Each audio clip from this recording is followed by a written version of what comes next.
ask everyone to stand for the pledge to the flag. Thank you.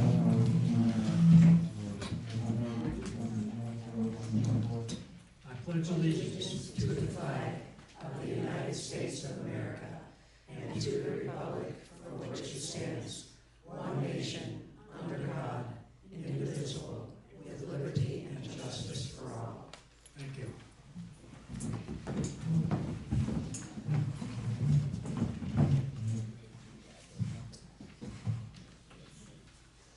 Well, welcome everyone. We're in our new home, back into our renovated, beautiful new home. As I came down through the breezeway this morning, I looked into the dining room, and it sure is looking better every day. All of the scaffolds and everything are out of there, and once we get some furniture, I think we'll be ready to go.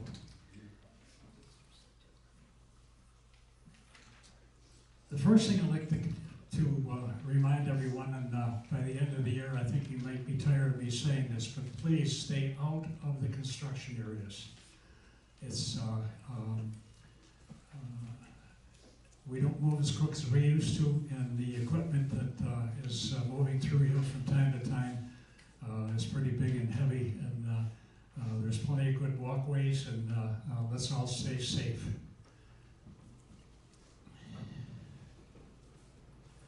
On my president's comments. The summer concerts will begin next week, the first of 4, and that's always a good sign. And the food trucks, the posters and the elevators and on the bulletin boards give the list of who and the dates.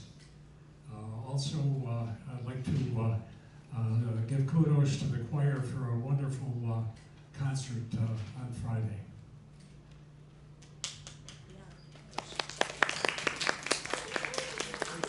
Thank you.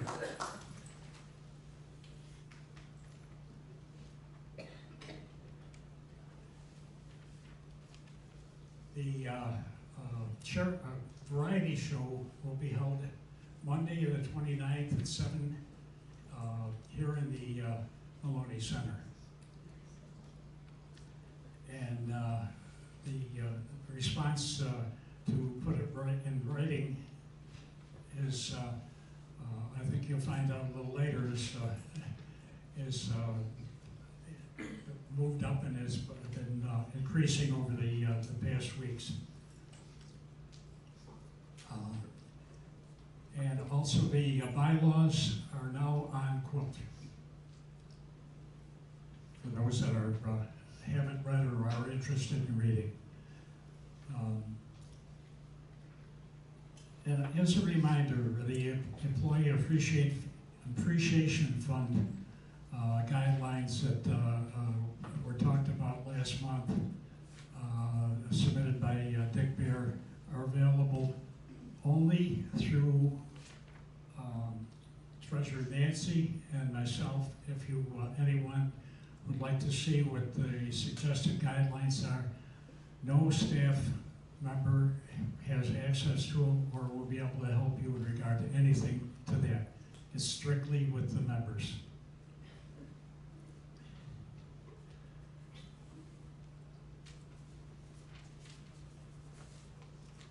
There is a newsletter coming out next month, and I'd like to read a memo that I received with some of the information in it.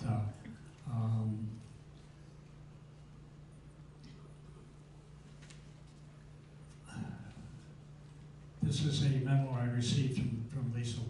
For any that missed the event, we had a toast to the window in the South Lounge to both honor and how much the community loved the window and learn more about what to expect down the road. Marjorie Coons-Torn wrote a beautiful toast that will be shared in the July newsletter.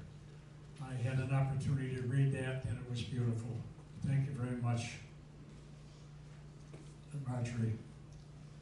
We are excited to share some updates of our timeline for a few spaces. There will be also shared in the newsletter. All dates are subject to change. Completion of the library has been moved up to August of this year.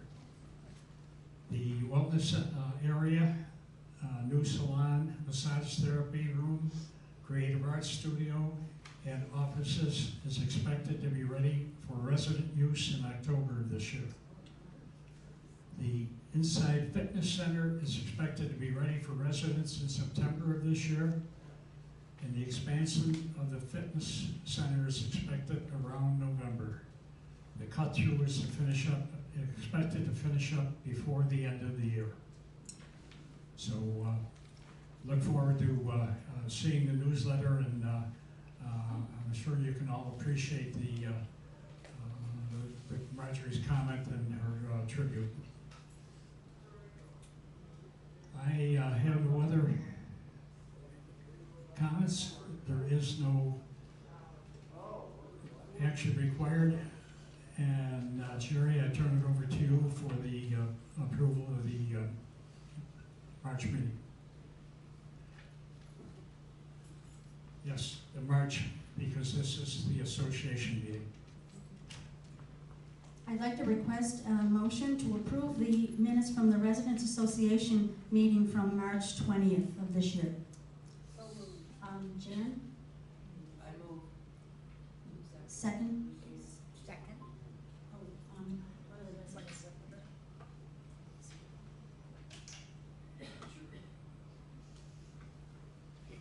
All in favor, say aye. Aye. Opposed? Motion is carried.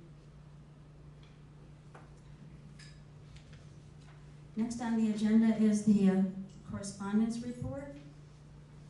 First, a resident, from the resident, put it in writing, was received in this topic in May. Will administrators kindly walk the perimeter of the north apartments close to the building and entrances and observe the weeds, rust, and mold? The response from Matt: yes, spring has finally arrived and we are starting on all exterior work, including all main entrance beds, sidewalks, benches, patios, and buildings. And I think you've probably noticed how everything has gotten much nicer. Second, residents. There were 3 put-it-in-writing forms received regarding spraying of pesticides. First, residents do not receive advance notification when this is going to be done. Also, pesticides are not good for people, plants, and water. Response from Matt, Amanda, and Allison. Initially, they reached out to get more information regarding the chemical being used. Amanda updated the report, having heard from Seasonal Lawn Care that they provide 5 applications per season of fertilizer and weed control. In addition, they provide 1 liquid aeration soil conditioner treatment per season. Regarding notification, a 24-hour notice will be provided before treatment dates. This will be posted on the Quilt app and on the billboard. Note that also after application, signs are placed all over the campus. Next, a resident, 2 put-it-in-writing forms were submitted regarding the carpeting in the new art gallery location. One said it was not to her liking. The other felt it was too busy and will cause dizziness, vertigo, and distract from the artwork. Another comment was referred to the carpet in the event center and that the colors clash with the beautiful stained glass doors. And a 4th form asked, what is the better amenity for residents, an art gallery or a general store? Art could go in the Maloney Center. Response from marketing. The carpeting in the gallery was chosen by our interior design professional and approved by our expansion committee, which includes several residents. The carpet is intended to complement artwork, and when complete, the finished room will come together nicely. You may change your opinion. Comments have also been received regarding the light colors of the carpeting and that it will show stains. Amanda has noted that the carpeting is stain release. It's a stain release type, and several stains that have occurred were easily removed. That concludes the report. Thank you, Jerry. Under unfinished business, the dining room survey update. Treasurer's report. Pardon? Treasurer's report. Oh, Yeah, that comes right after correspondence. yes. The treasurer's report, excuse me. Let me see if this is supposed to She work. has She has one. Can you hear me? Okay, good. All right, so for this month, we had regular donations to the fund of $6,590. And our bingo game, we made $1,070 on our bingo game. So that was a fun time. We had over 60 residents here play bingo, and we also had a 50-50 drawing. All the prizes for the games were donated by residents. There were gift cards to grocery stores, which were very popular. We had some certificates for baked goods by residents, and wine and candy, so a lot of different consumable prizes. So we got a lot of positive feedback from the bingo game, so we got another one scheduled for, it's down now, August 28th at 2 o'clock. And it'll be pretty much like the one that we had last month. Okay, and I don't ask for questions, do I? All right. What's the balance? Oh, I'm sorry. Okay, all right. Okay. Okay, so the balance right now is $33,879, but last year we collected $141,000 throughout the year through November.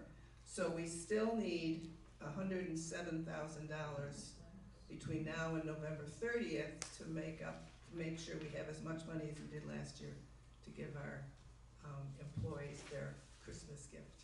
Thank you. Question? But I can't do questions now, it's supposed to be later, is that how it works? No, the association meeting, they are allowed. Yes, ma'am. Oh, just a question, like, everything that you do as a treasurer goes to that employee fund, or are there some expenses taken out of there? No, we haven't had any expenses taken out.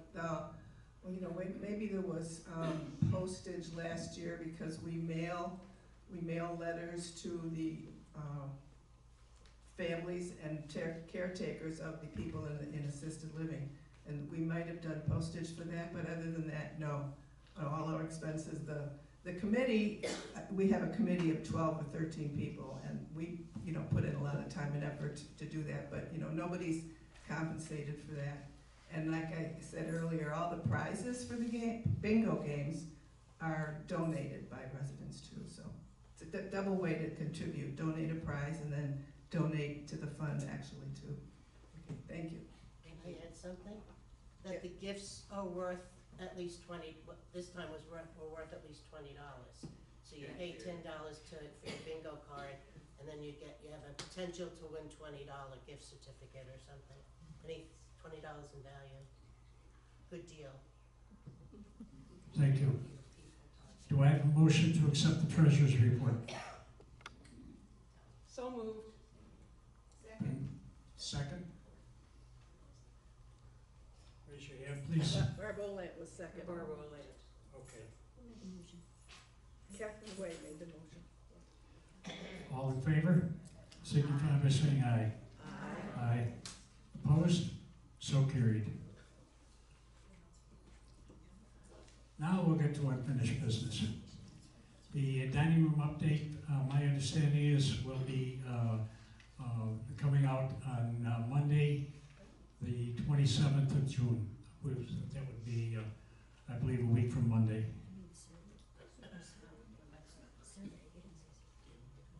Yes, the dining room survey.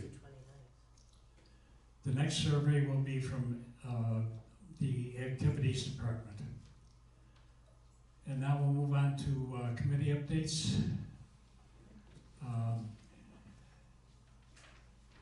Joanne Polar,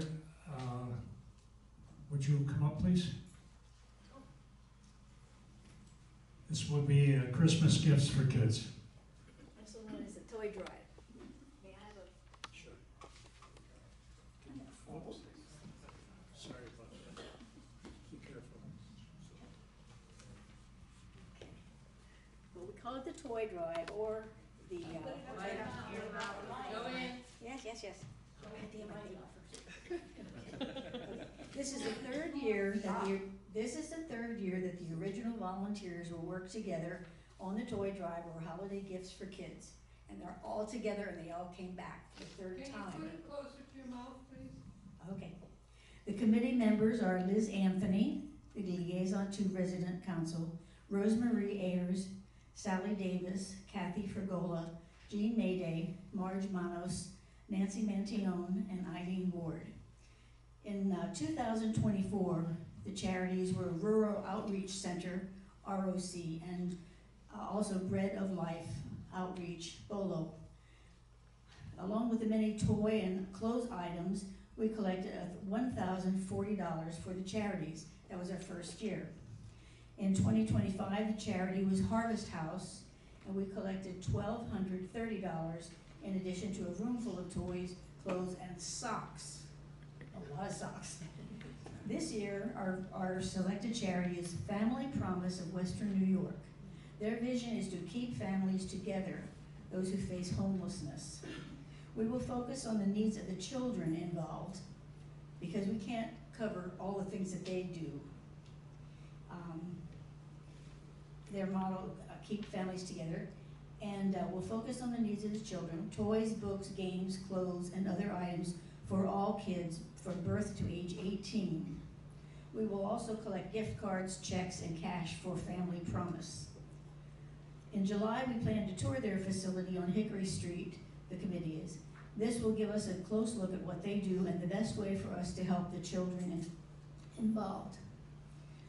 I'm sure the generosity of family-run residents will make the 2026 toy drive as successful as the past 2 years. Thank you.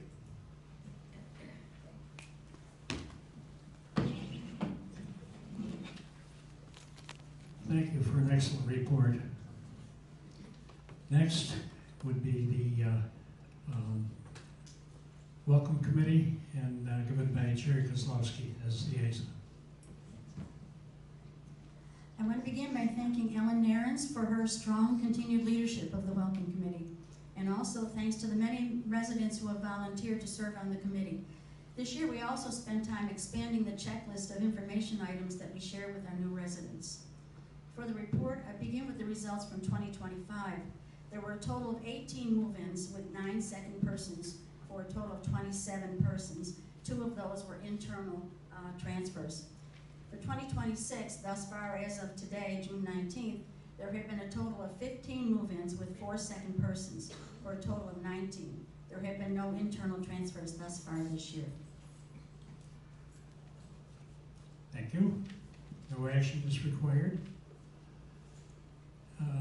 Next on the new business, nominations for the 2026 election for the 2027 board members. There will be 3 members going off the board and 3 new members coming on.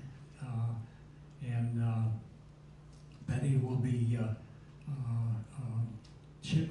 appointing the nominating committee, and that will be coming up in the next month or so. Do you have any comments? Just, we need 3 members of a nominating committee, and you will be asked to choose 5 candidates for the 3 openings on the council for the next year. So if you are interested in being on the nominating committee, which cannot then nominate yourselves for the council, you can be nominated from the floor later, but the nominating committee cannot nominate yourselves for the council. But let me know if you are interested in being on the nominating committee. Thank you. Who are the 3 people that are going off of, or their term expires on the board?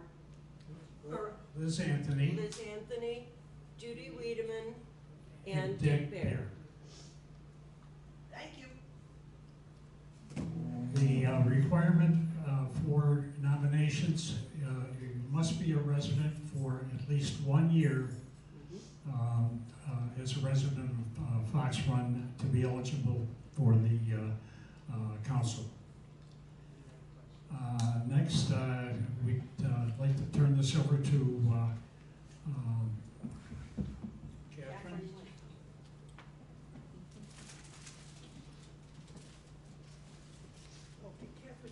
you want a microphone? Yes. Yes.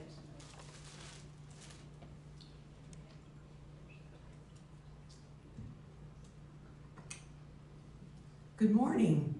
Good morning. I'm very pleased to be asked to recognize special volunteers this morning.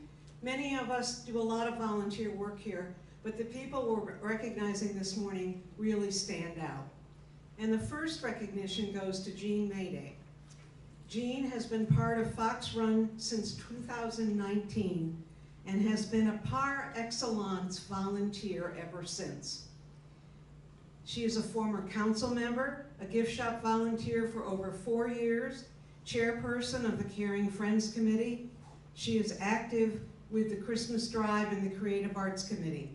Jean is also very active with the Health Center Volunteers Group and brightens the days of our Fox Run family members who live in the Health Center. And Nettie notes that Jean is able to do all this because she attends fitness classes regularly.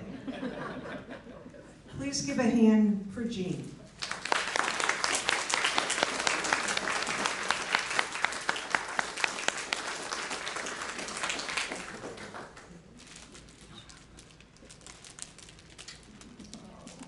Thank you very much.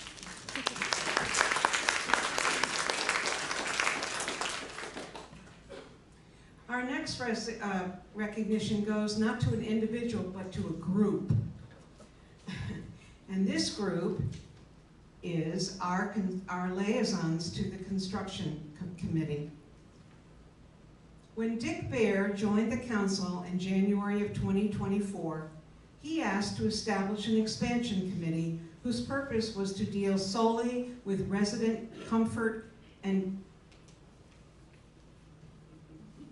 concerns, can't read my writing, concerns during the expansion project. Not to critique, design, or finish decisions made by the design professionals or Fox Run management.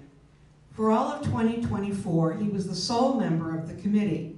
He met with Bill and other management team members discussing many issues, in addition to residents' concerns such as project budget and management.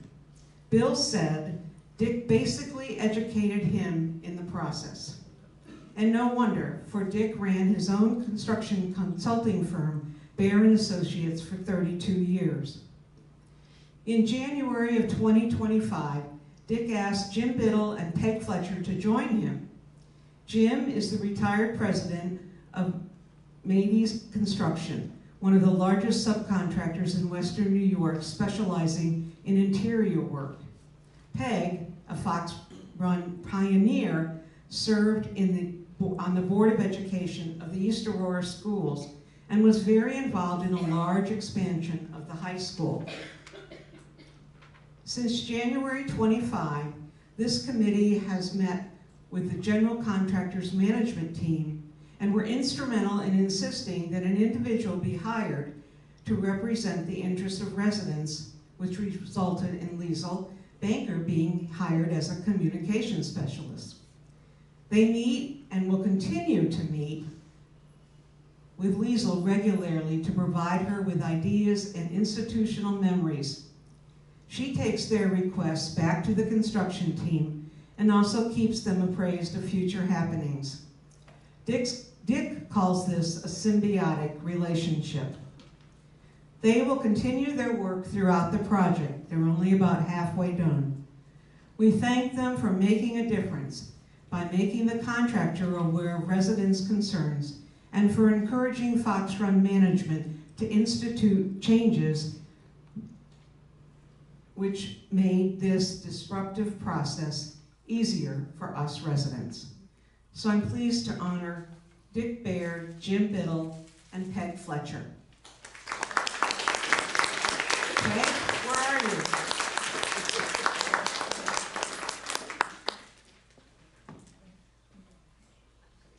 Thank you, gentlemen.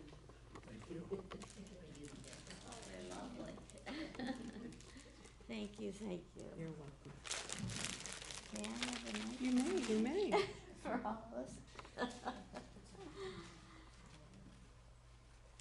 Catherine so nicely described the committee, and so I'm not going to repeat that, but Really, these two gentlemen are so knowledgeable and kind and thoughtful in terms of being aware of what's going on.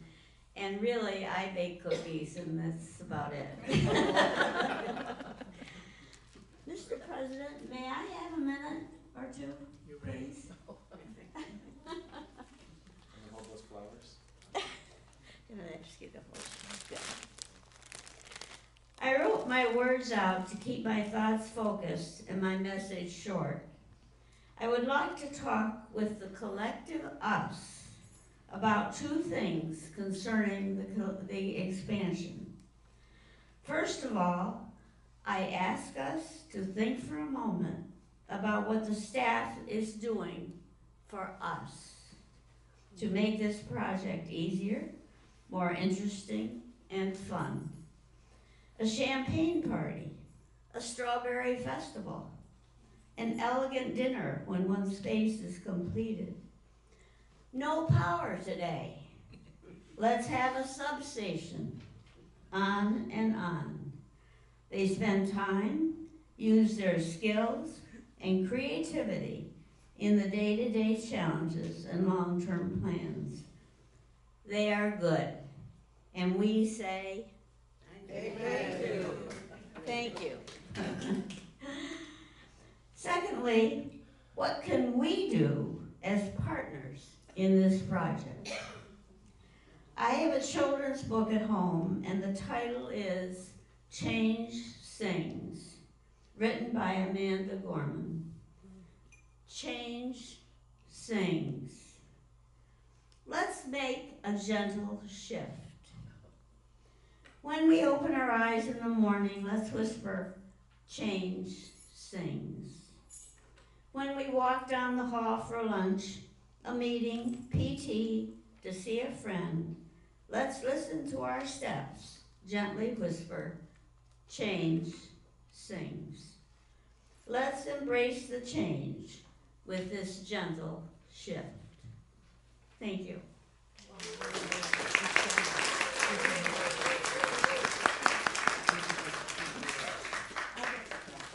Allison's going to take it. Thank you, Sabia. Thank you, Peg. Thank you for those kind words. I'd just like to make a couple of comments. Peg, I would have expected nothing different than the comments. I mean, you've been a treat since the first day I met you, and it's been a joy working with you. Just to comment on the awards, apparently it's been something that's been done in the past, and there were several people that, including Nettie, that suggested bringing it up, and the council was in favor of it. I think Dick and I kind of were hoping it would have been a little later, because but we appreciate the applause now, and we'll do our best to work with management to and Liesel, who's been a treat to work with going forward to completion. Now I will turn over the microphone to Allison. Thank you, Jim. First thing I want to mention is right after this today at 11 o'clock, we're going to be welcoming Joanne Folletta to our campus. Joanne has been to Fox Run in the past. She's a dear friend of George Herbert, and George was kind enough to reach out to us and say Joanne would like to come back. So please join us at 11. We're going to be getting more chairs in here.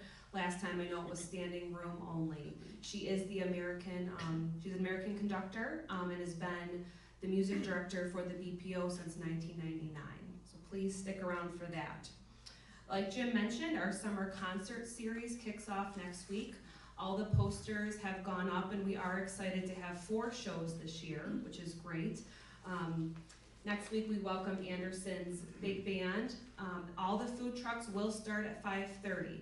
I do want to make a special mention, the Nerds Gone Wild show that's happening on August 12th.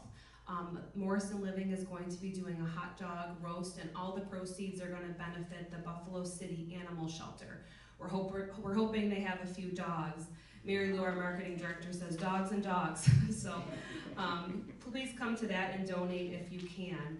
I did want to mention with the parking, I know that's a little bit of a concern with the summer concert, so you will see an increase in parking, especially along the roads of Fox Run. We anticipate a lot of parking around the Oak Patio homes, 601 to 618. So if you see an increase in cars, if you live in those areas, it's obviously the concert traffic. July 9th at noon, we're going to have our annual Independent Living Picnic. That's going to be at the gazebo. We normally do it on our patio every year, but we're shifting out there, trying to make better use of that space. So please mark that down. That'll be out in the July calendar. We have been working on a handbook update. Some new changes this year, nothing crazy, but we will be having a special meeting to go over the changes and be providing all that attend the meeting a copy of the handbook. If you don't attend the meeting, you will still be able to obtain a copy. And I'm actually going to be meeting with the resident council on July 1st to talk about some of the changes and get a little bit of their feedback to some of these new implementations. So after we have that meeting, we will be scheduling something for everyone else within the community to come talk about that. Lastly, we've had an increase in mobility devices around campus, scooters, power chairs, things like that. I've been in touch with Tracy, our physical therapy supervisor. She's going to have one of her staff members, Gabrielle, who's an occupational therapist. If anyone's worked with Gabrielle, she's great. We're going to be holding and contacting all those who use a device to come to a scooter and power chair safety course. So Gabrielle is going to be giving some general therapy recommendations in terms of speed, making sure you're fitted properly for your device, and then myself and Lori will be there also to kind of talk about just some general etiquette and some of the things that follow the handbook when it comes to those devices. Any questions for me on any of those announcements? Okay. Thank you.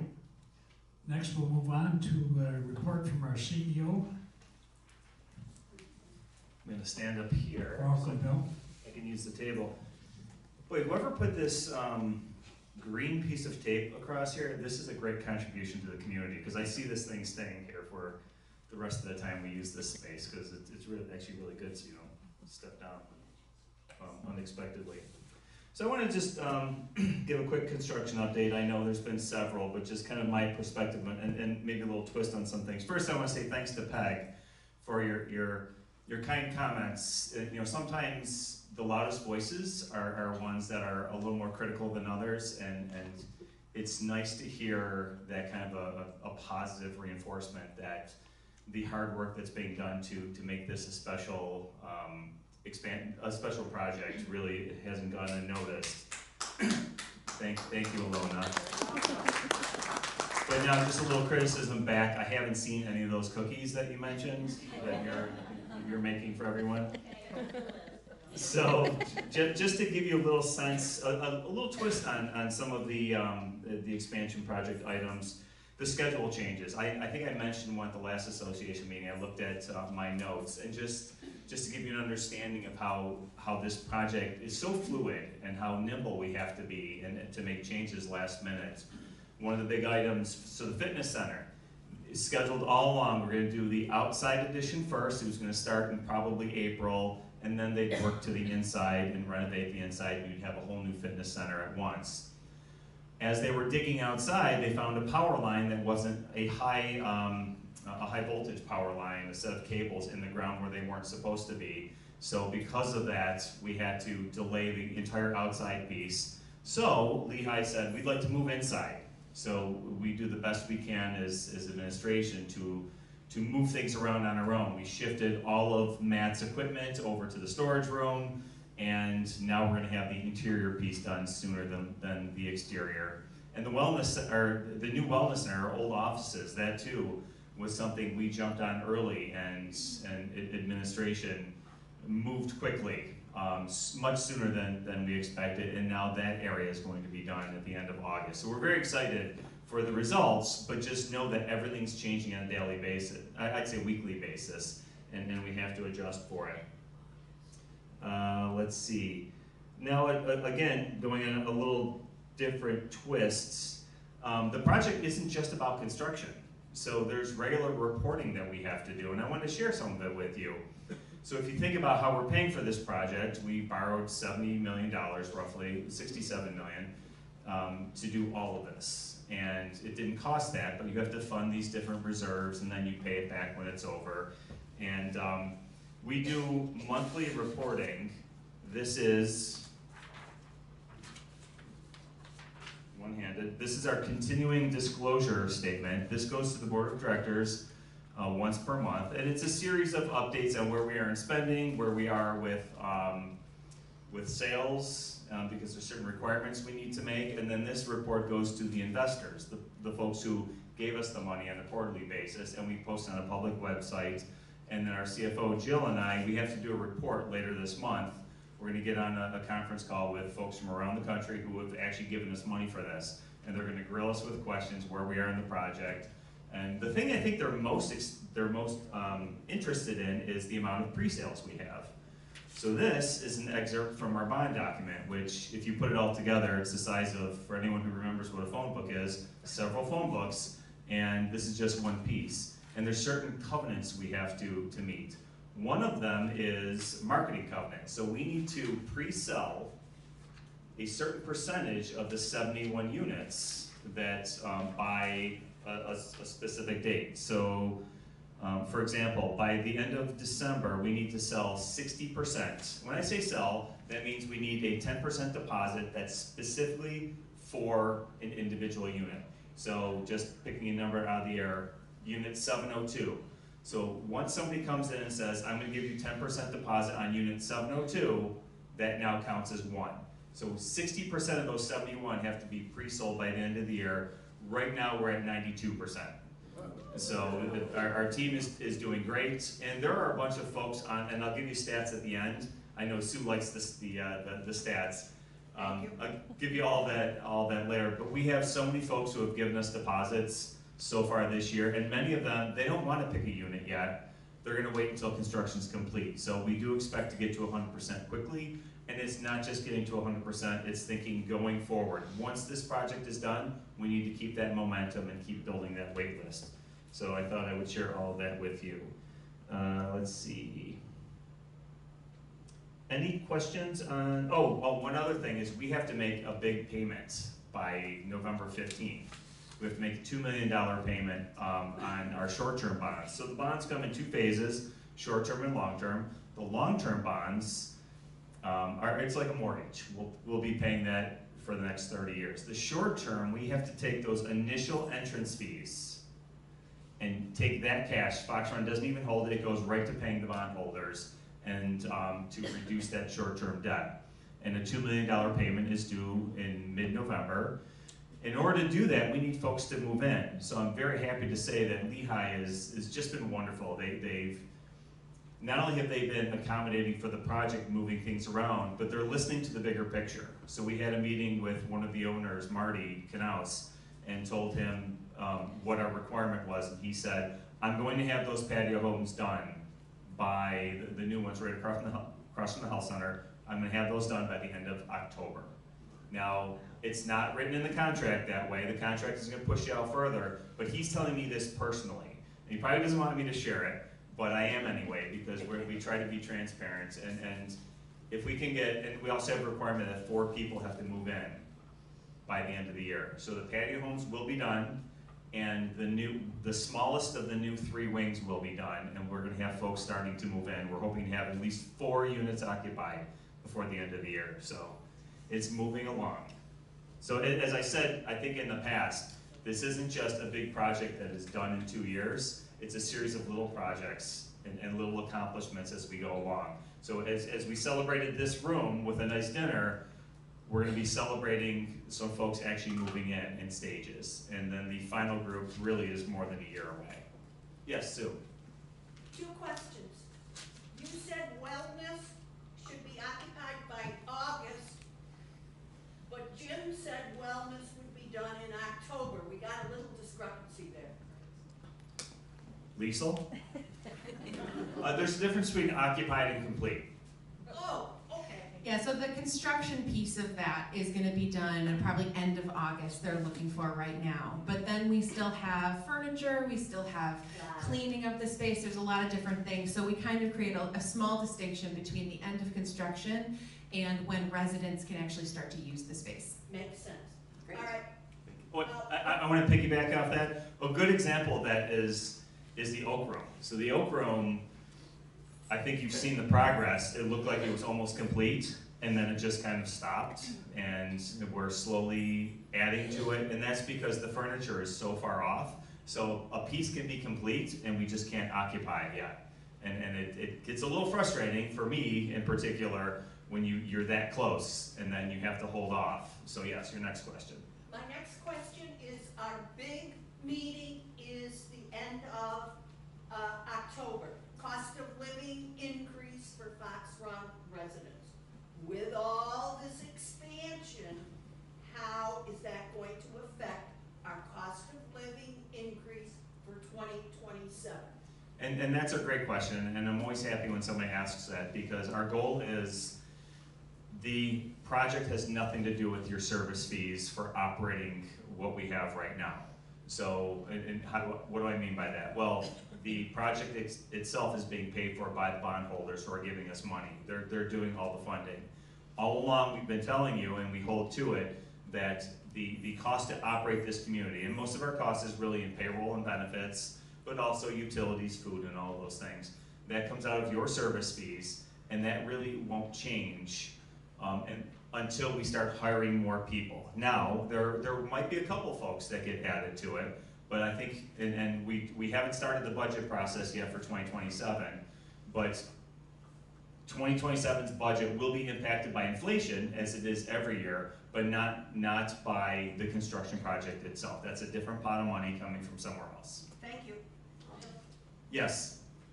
Speaking of completion, is the loop in here operable yet? You know, I wrote that in my notes and then I erased it because I know Killian was working with one of our community members. Does anyone, and it's, I don't know if this is a HIPAA violation, but does anyone have hearing aids that they notice a difference, that they can hear it? Do you hear us a little better? Thank you. Thank you, Bobby. And I know Killian is working with, what resident is he? Dr. Dooling. Oh, Dr. Dooling, who's always used our headphones, just to check with him to test it to make sure it's working. It is in the floor, it's underneath the floor, it's actually in the concrete. I do hear better, but I thought there was gonna be a Bluetooth link to it. Is that? I honestly, that's above my pay grade. The question is there a Bluetooth link to it? I don't know that answer. Okay. If Killian were here, we could ask him. One other comment about construction, and I back to Peg's very kind comments, I keep asking for patience. I know it's hard sometimes when you look in a room and you see a design or a carpet and there's nothing on it. And I know when you looked in this room, I will agree that you walk on the floor, when this was empty, before the chairs came in, I can see where folks would say it makes you dizzy, or you don't like the colors or the pattern. Please have faith that when the designers are done, that it's going to look good. When they're done, if you still don't like it, let us have it. But until then, just please be patient. I know there's been some pretty strong comments about the banquettes that are in the Oak Room, and I am one of those folks. I looked at it and I said, well, I looked at the pattern, but I know it's going, when it's complete.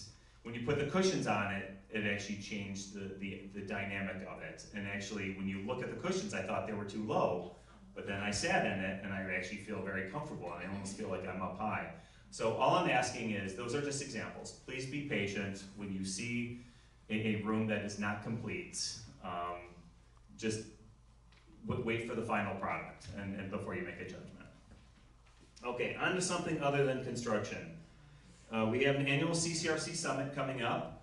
Fox Run had hosted this a few years back, so this year's will be at Jefferson's Ferry on Long Island, and a few of us from our leadership team are going to travel to Long Island, and it's a conference. It's at the site of one of the 13 New York State CCRCs, and it's such a great event because it's a educational session specific to what we do, and part of that is sharing information.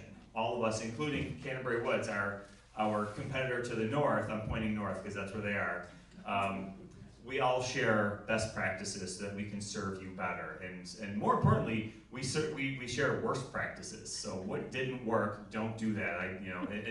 And we've been able to get a lot of that good information. So this year we'll be on Long Island, and I have to kick it off because I'm the president of the cabinet. And then we'll get some great sessions, and then we have these roundtable discussions where we really get into the good and bad of what we do to operate. And this year, for the first time in a long time, the Department of Health will be there to present. So we get to grill them to say, why are you taking so long to approve our projects? So, yes, Sue. You mentioned Canterbury Woods. What's the status of Fox? That's on my, I'll get to that. I'm still on the summit, that's next on my list. So that's coming up and we're excited about it. There'll be a few of us heading out there. And then let's see, what's next? Oh, Fox Woods. So, I saw your notes. I know. There's a camera here somewhere. I'm dressed up today. Normally Friday's casual day because Jill and I, there's 5 directors on the Foxwoods board, 3 Canterbury Woods members, and then the CFO and CEO of Fox Run. And we're dressed up because we were supposed to interview a potential new director today. And we just found out at 9 o'clock that she accepted another position somewhere else. So we're very disappointed. I know Allison and Pierre had interviewed her last week, and we're very excited and hopeful for our great candidates. But this is how life happens. But we do have another interview on Monday. And the way it works is the HR team and the boots on the ground team. So essentially Allison and Pierre, and then Nanette, who's the HR director at Canterbury Woods, and Isidore, who's their administrator, will interview this person Monday, and if they like them, then it's going to go to the board, which would be Jill and I, Rob Wallace, their CEO, and their CFO, Jim. We're way behind schedule. We had hoped to be operational by June 22nd, which would be Monday, and that's not going to happen because we don't have a director yet. But it's been a challenge, just as any staffing anywhere has been a challenge. But we're getting closer. We are starting to get some good candidates. And I'll finish with some sales information that I promised I would get to. So this year we've had already 41 new 10% deposits. Our budget goal is 50. So on June 19th, we're already almost there.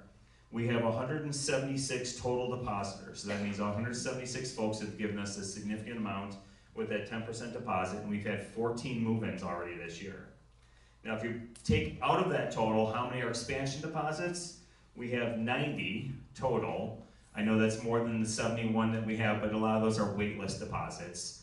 And of those 71 expanded units, there are 6 open that are unreserved, and they're all the same style. There are smaller ones, but still 92% are pre-sold is a great number for us, and we have complete confidence that we'll have it all done by the time we open, completely full.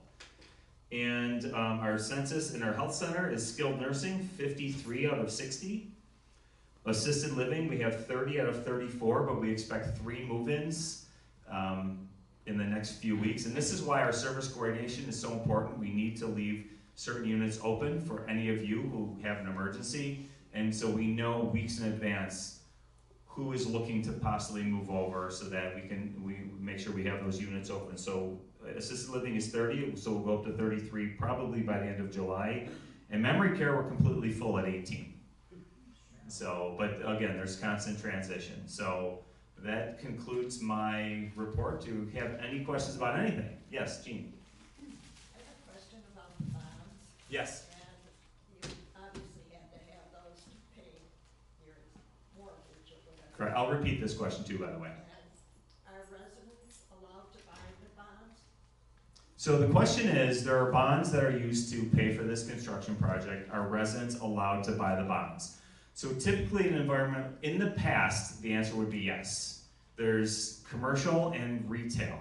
So commercial bond holders are those large mutual funds, like say Vanguard, or give me another good one, Joe. Goldman Sachs. They come in and they buy, we want $20 million right off the bat.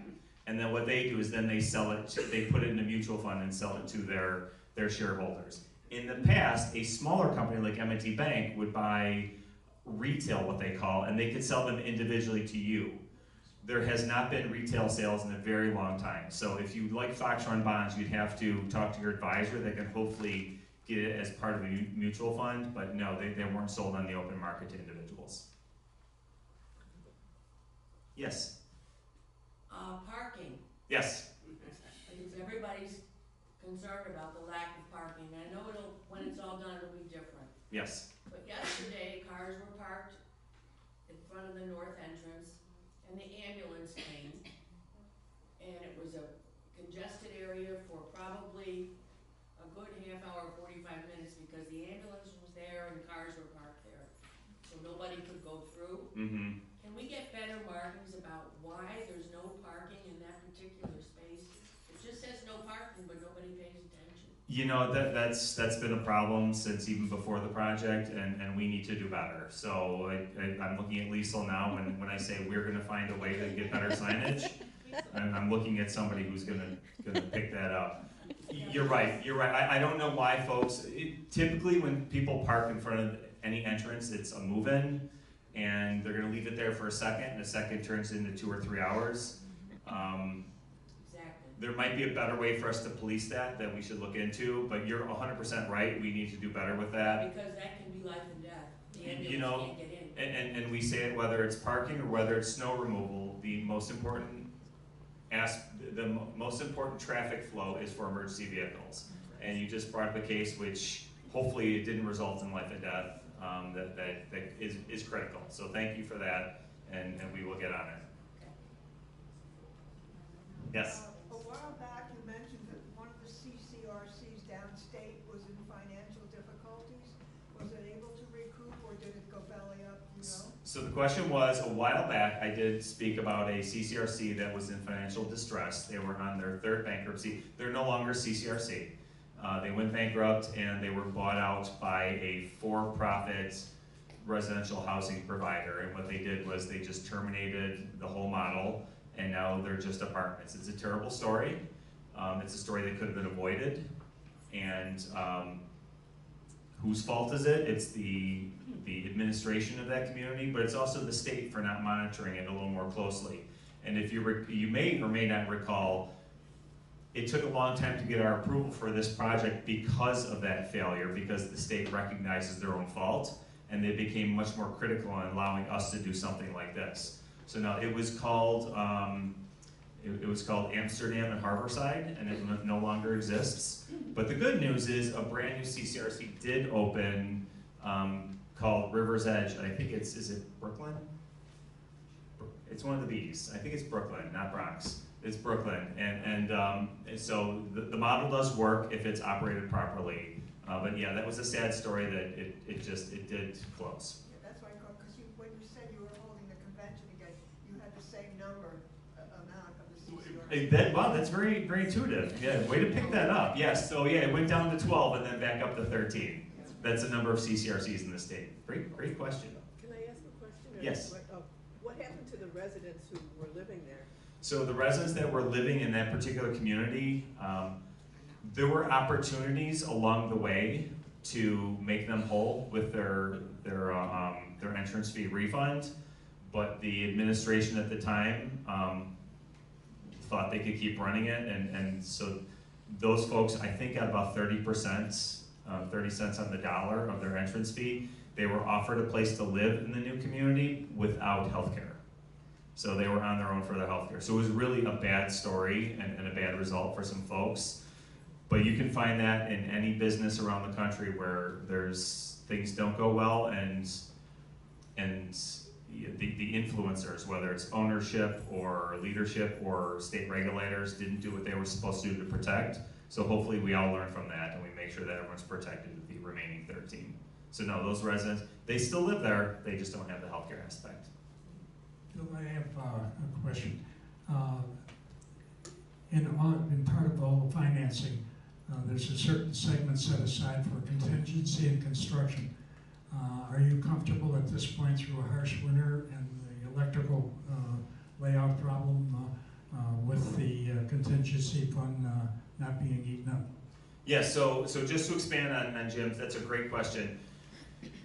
When they bid out a project, when they give us, they say it's $45 million to build this project. Built into that $45 million, the contractor has contingency. And typically the contingency is about 2.5%. Lehigh insisted on 5%. So their contingency number is much higher, and it's over $2 million. So, and what does that mean? That means when they had that problem, the power lines, the high voltage power cables that were in the ground, that cost about another $22,000 to get NYSEG to come in. Well, first of all, get OTC to come in, and they have this machine, a hydrovac. They actually vacuum out the soil because you can't dig and touch those wires. And then they have NYSEG come in and move those wires. Where do those dollars go? Well, we have to pay them, so it comes out of that contingency. And the contingency really is it's a backstop. It's meant to cover the cost of those things that the unexpected. So we try to expect the unexpected. On top of that, there's owner's contingency as well that builds that number even further. So am I comfortable? I don't like spending any extra money.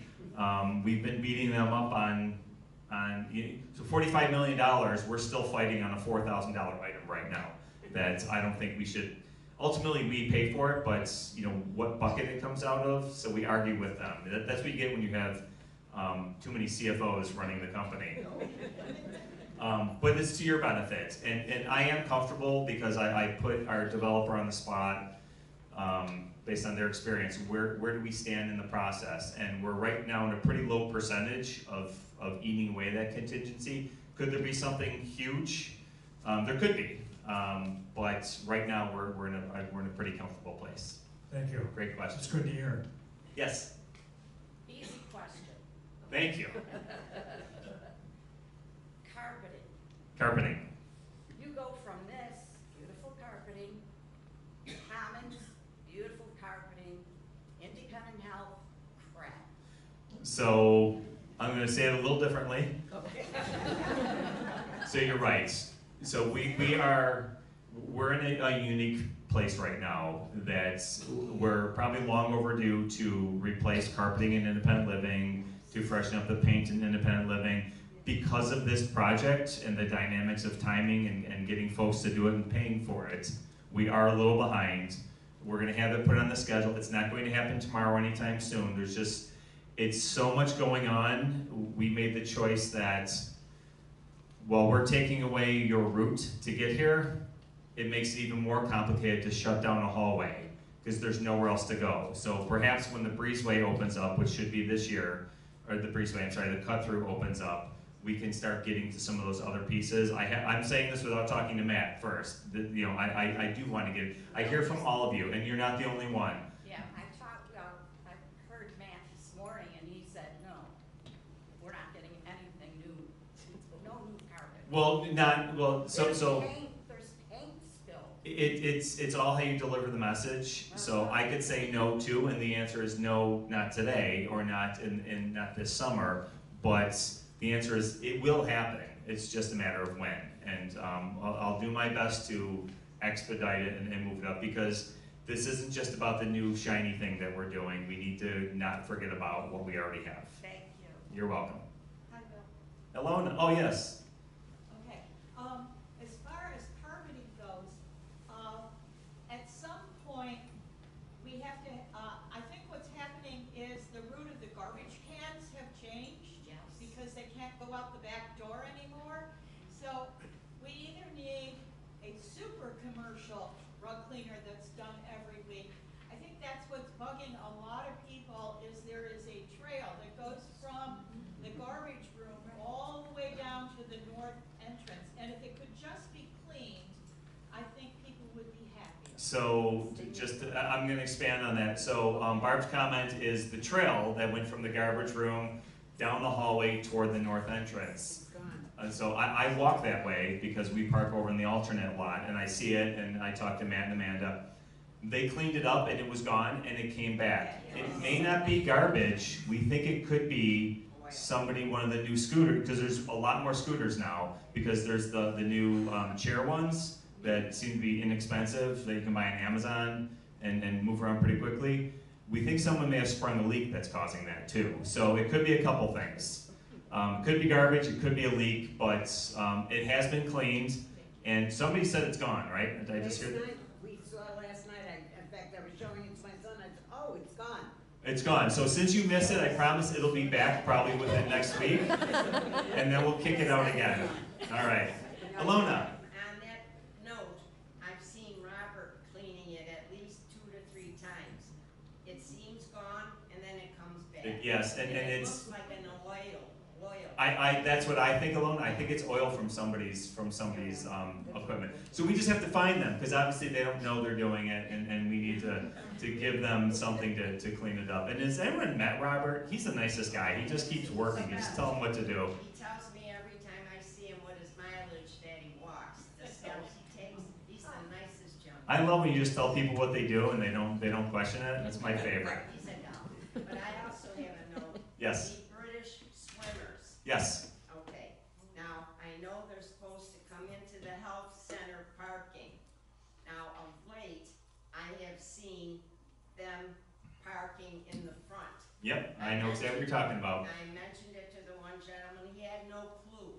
Who's in charge of telling these people these rules? I just was curious, because Great. obviously, they're not, some of them are not aware. So great question, and if you didn't hear that, the question is the British school swimmers. So when we started this project, we knew parking would be a problem out front here, and we asked them to park in the employee lot in the back. And they did a great job of staffing the entrance, putting up signage, and you'll see the families walk down this way, past all of you at happy hour, and then they go to the pool. I did see somebody this week parking right out here, and I did mention something to them, and they were also unaware. And I think what that comes down to is who's in charge of that. It's the folks who operate the British Swim School. It's an employee of Fox Run and her husband. They've been very good at it, but just like anything else, you share the message and then you focus on the job at hand, and you have new people coming in the program. And so we're going to ask them, Allison's nodding right now, we're going to ask them and we're going to reinforce that message that it's happening again, and hopefully, because we need those are your spots, we desperately need those. Yes. Thank you. Yes? Bill, are they ever gonna paint the walls? We have patches on walls all over the place in the hallway. We call that artwork.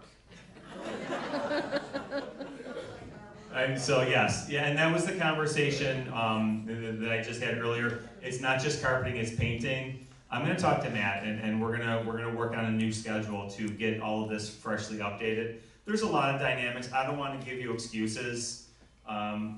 We are still down 3 maintenance people, and our painter is currently working the grounds outside to make that beautiful. We'll get to a point where we're going to start repaint. We may just hire a crew to come and do it, but again, it comes down to shutting down a hallway that you need to get to here because other areas are closed off because of construction.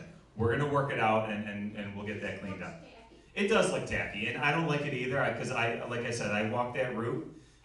Just coming, whether I use in hallways or I'll come in an exterior door, and I don't like it either.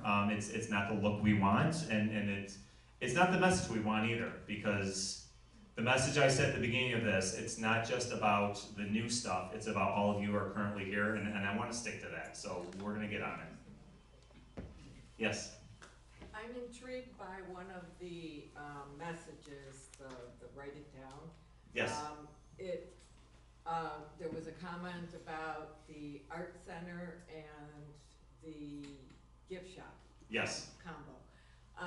I've been volunteering in the gift shop, and the traffic up there is very, very small, and the sales are very small, and it's not really well utilized.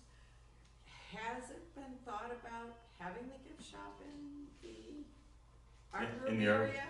It just was very intriguing, that comment. No, so those are great comments, and the comment was, I think I put it in writing form, said, why don't you turn the art gallery into a gift shop?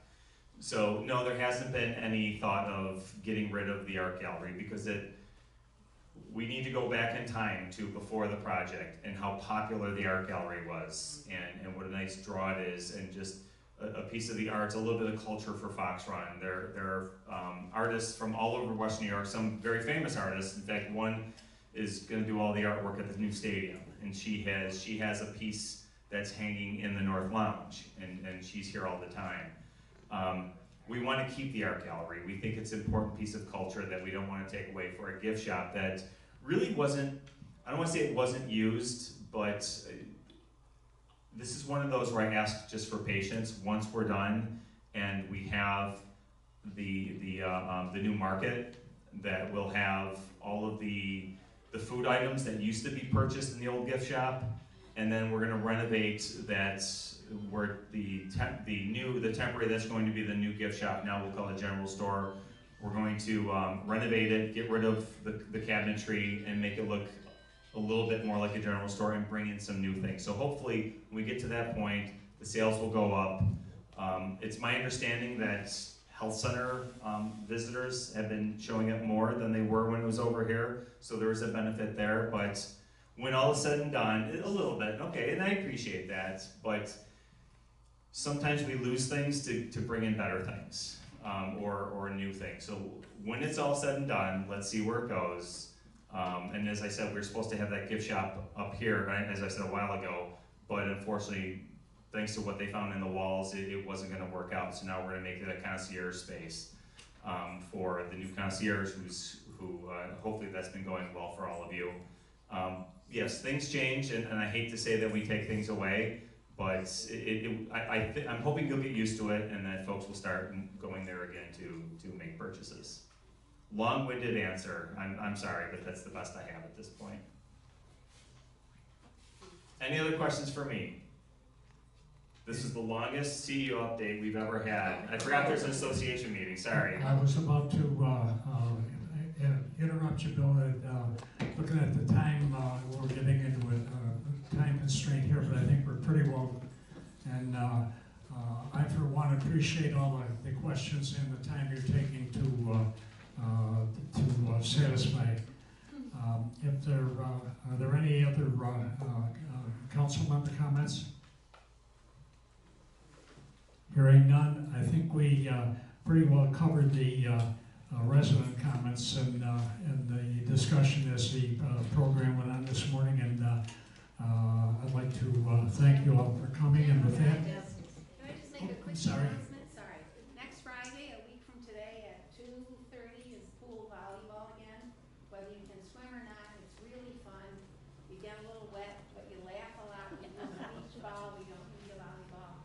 It's easy on your shoulders, it's easy on your legs, and it's a lot of fun. So if you can come 2:30 a week from today in the pool. Is that resident only? No. No, yeah, everybody, yes. We need you on the team. Even if you don't want to play, No. just watching is pretty hysterical, so. No experience required No either, experience. it's just fun. Thank you. Okay, thank you. With that, I will adjourn the meeting. Thank you all for